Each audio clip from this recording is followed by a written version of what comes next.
নমস্কার বন্ধুরা, মানবীর রান্নাঘরে আপনাদের সবাইকে স্বাগত জানাই।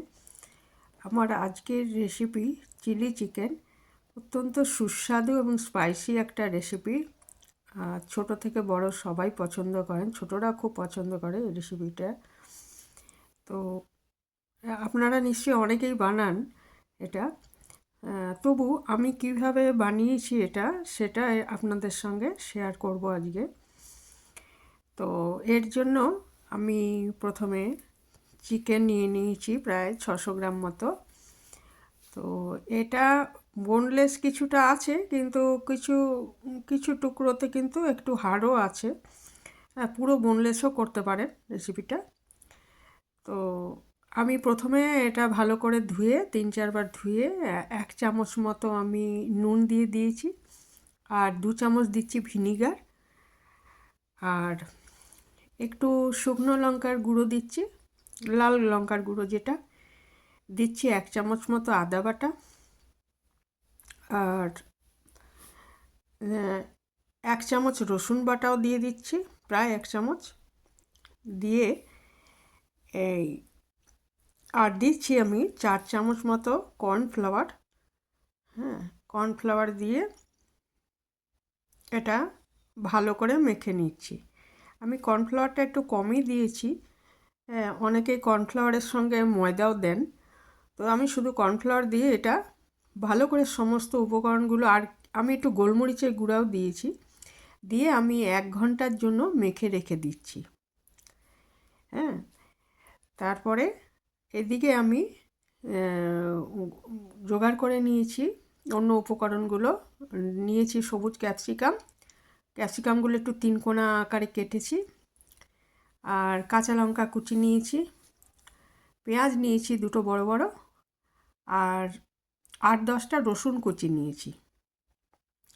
একটা বাটিতে আমি ঠান্ডা জলের মধ্যে 1 চামচ কর্নফ্লাওয়ার গুলে নিয়েছি, আর সেটার মধ্যে আমি সস মিশিয়ে একটা মিশ্রণ রেডি করে রাখছি।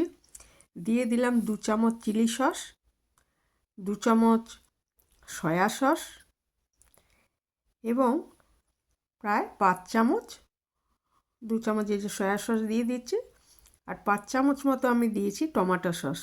দিয়ে এটাকে ভালো করে গুলে রেখে দিচ্ছি। যখন এটা মেশাবো তখন কিন্তু আবার ভালো মতো নেড়ে নিতে হবে, কারণ কর্নফ্লাওয়ারটা তলায় বসে যায়, কাজেই তখন কিন্তু একটু ভালো মতো আবার নেড়ে নিতে হবে। এখন এটাকে একটা মিশ্রণ তৈরি করে রেখে দিচ্ছি।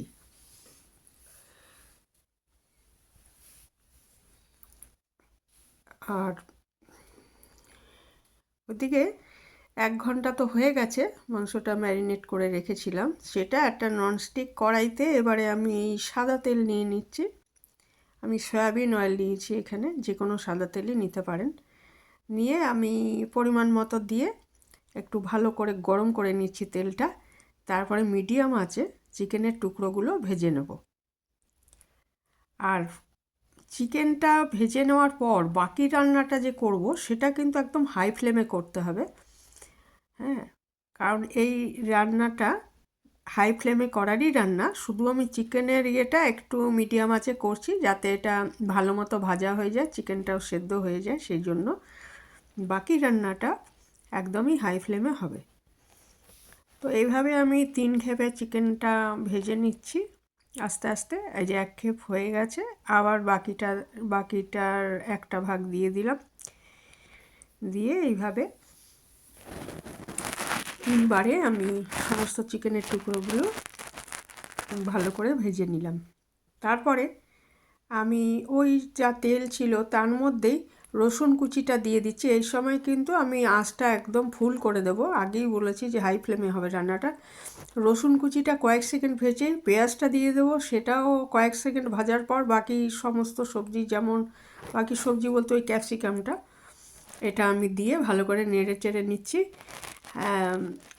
এটা মানে এই পেঁয়াজ ক্যাপসিকাম এগুলো সবই কিন্তু হালকা সেদ্ধ হবে, কিন্তু যেন ক্রাঞ্চি ভাবটা থাকে, সেই জন্য হাই ফ্লেমে করব, এবং বেশি ভাজবো না, মিনিট 2-3 হলেই নরম হবে, অথচ মুখে মানে যখন পড়বে যেন ক্রাঞ্চি ভাবটা থাকে, সেটাই এই রান্নার বিশেষত্ব। দিয়ে দিলাম বাকি নুন, আর সামান্য একটু চিনি দিয়ে দিয়েছি যাতে স্বাদটার ব্যালেন্স হয়। ইচ্ছে করলে চিনি নাও দিতে পারেন, কারণ টমেটো সসও মিষ্টি আছে। তারপরে ওটা ওরকম মিনিট দুয়েক নাড়াচাড়া করার পর আমি ওই যে মিশ্রণটা করে রেখেছিলাম সেটা ভালো মতো নাড়িয়ে নিয়েছি।